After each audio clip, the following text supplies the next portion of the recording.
Stasera voglio ricordare ancora quel giorno. Sono state consegnate alla collettività di Caldogno e al mondo le ritrovate cantine palladiane e pensare a tutte quelle cantine delle nostre vecchie case dove Luigi Meneghello ci conduce in libro a Nossa Malo. C'erano altre cose tra i poderosi piani incrocicchiati della cantina, cose indefinite, addormentate tra le muffe e le ombre, forse sepolte a fiore del pavimento di terra da cui, scendendo con la candela di sera a prendere il vino, pareva che cominciassero vagamente a esalare. La porta pesante si chiudeva col grosso catenaccio, ancora storto per la sberla dell'aria allo scoppio della Pisa. Alla Pisa di Malo, pochi chilometri da qui, c'era Villa Muzzani, costruita dal Palladio nel 1545, quasi contemporaneamente a Villa Caldogno. La villa è andata distrutta, squarciata da un'esplosione nel 1919, perché è fatta diventare un deposito di munizioni della Prima Guerra Mondiale. Un'architettura del Palladio esplosa, disintegrata, della quale ci restano 2 foto sbiadite, e il ricordo della sberla dell'aria in quel catenaccio storto della cantina di Casa Meneghello. Ma aprire quel catenaccio significa entrare dentro la storia dell'architettura, che qui a Caldogno è presente in tutta la sua forza e bellezza, e continua a rivelarci enigmi e noi a farci domande. Dove sono i cessi di Villa Caldogno? Li chiamo cessi perché così li chiamava Palladio.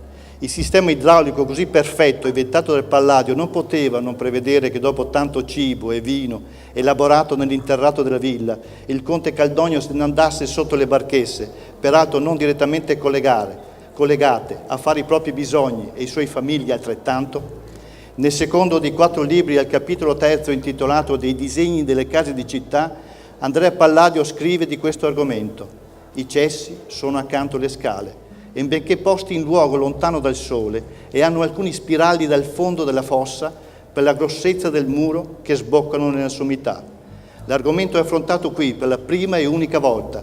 Palladio riprende il testo di Vitruvio nella traduzione del Vise Cornaro.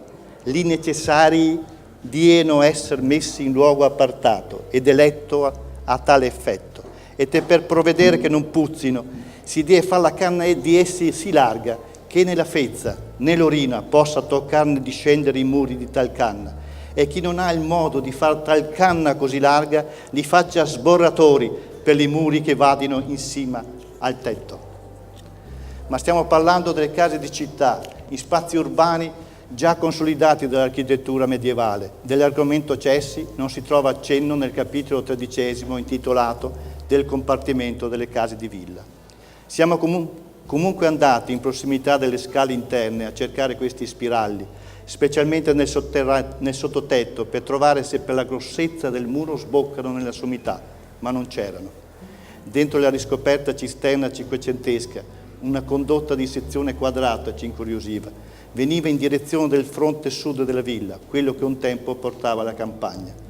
I lavori che l'architetto Chiara Toniolo e io abbiamo condotto sui vialetti del parco della villa ci hanno dato la possibilità di eseguire degli scavi laddove si poteva intuire passasse il tracciato di questa canaletta, e così a una profondità di circa 1,5 metri abbiamo trovato questo originale manufatto con le pareti in mattoni coperto da pesanti lastre di pietra di Vicenza.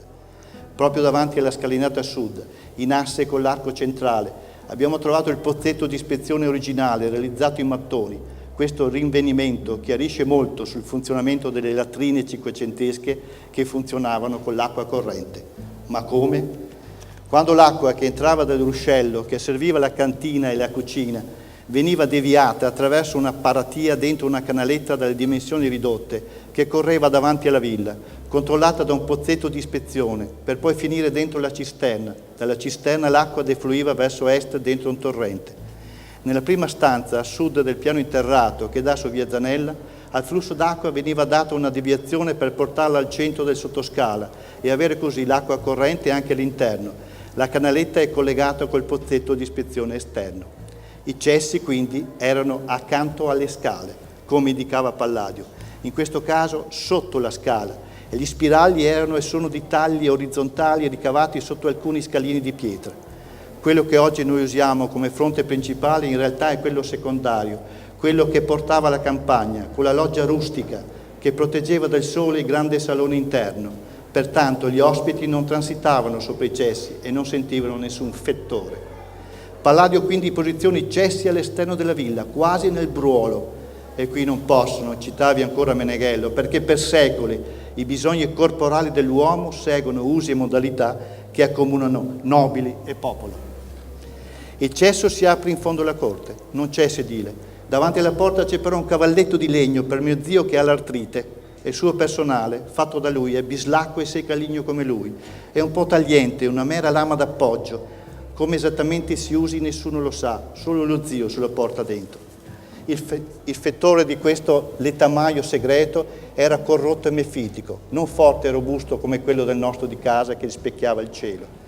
Ma tornando agli ospiti di riguardo, li conducevamo giù per l'Iston fino alla porta della nonna. Si suonava, si facevano le presentazioni, si diceva faccia come a casa sua e si avviava l'ospite per il cortile. Gli ospiti del conte Caldogno potevano disporre di 2 cessi distinti per sesso, uno a destra e uno a sinistra del sottoscalo, chiusi dalle porte. Ma ciò che rende questo nuovo ritrovamento straordinario è la presenza di 2 cunicoli curvi, lunghi circa 2,5 metri ciascuno, larghi 45 centimetri e alti circa 1 metro, posti sotto lo spicchio liscio della scala dove compare una pietra romboidale decorativamente bucata. Questi cunicoli completamente realizzati in mattoni hanno la parte superiore lavorata a punta, uno spettacolo di maestria costruttiva, questo per permettere all'aria di salire velocemente verso l'esterno.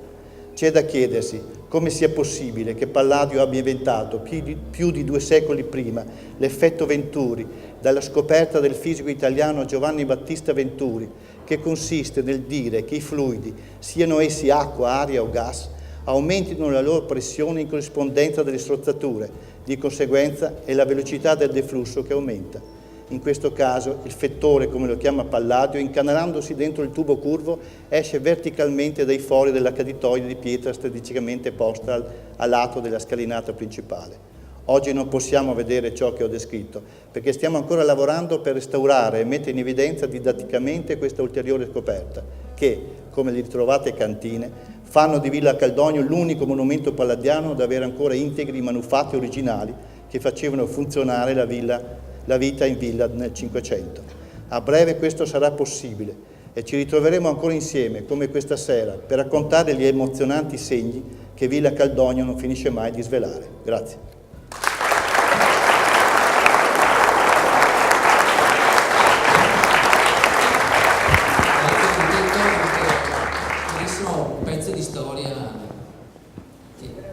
Pezzetto, che veramente non so, io non la conoscevo bene, non so quanto la conoscevo, dunque grazie di questa lezione. Vi lascio la parola, sì, un applauso.